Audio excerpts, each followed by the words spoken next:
Fa nisy kosa moa ny lalao capsule scolaire izay nitanterana nanomboka ny 7 ny volana septambra teo ary ny farana ny 7 ny volana novambra lasa teo. Tao anatin'ny iray volana nisy izay lalao capsule scolaire izay moa dia efa loka amanetsiny no efa nozaraina. Nitondra ny akon'izay indrindra raha mofo ny Nouvelle Brasserie de Madagascar na ny MBM tamin'ity androany ariva ity.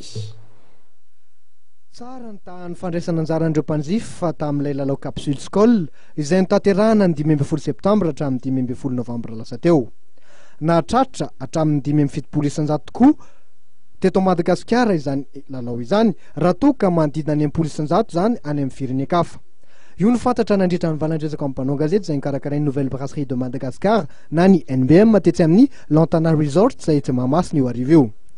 Lokatra amin'ny 5 alina sy iray hetsy amin'ireo 7 alina sy iray hetsy tokoa no efa nozaraina tamin'ity lalao ity. Ho an'ny NBM dia tratra ny tanjona napetraka.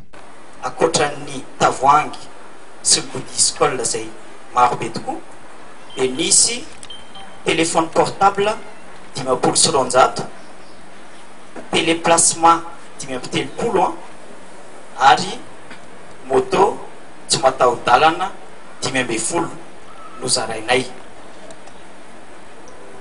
Tao anatin'izany izay niteneniko teo hoe nisy fiarahamiasantsika satria nisy reportage télé isan-kerinandro nalefanay nampisehoana ny olona nahazo ny olona tsara vitana nomena an'ilay loka teny amin'izay toerana sotrony azy namezana anazy an'ilay izy.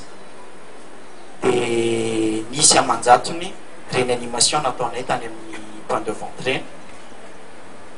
Dia amarana koa azy angambany alohan'ny amezako ny fitenenana ny namako eto akaiko. Dia mbola sy nisy nazy kosa ny loka goavana dia ny fandehanana miala sasatra makany Maurice.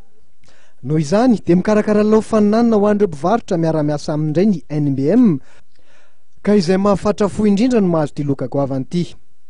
Fa nampahafantariny NBM nandritra ny fotoana ihany koa ny akora vaovaon'ny fikariny dia nisy col panaché, labiera misy tsirona voankazo izay ho tonga eny amin'ny tsena amin'ny sabotsy ho avy izao.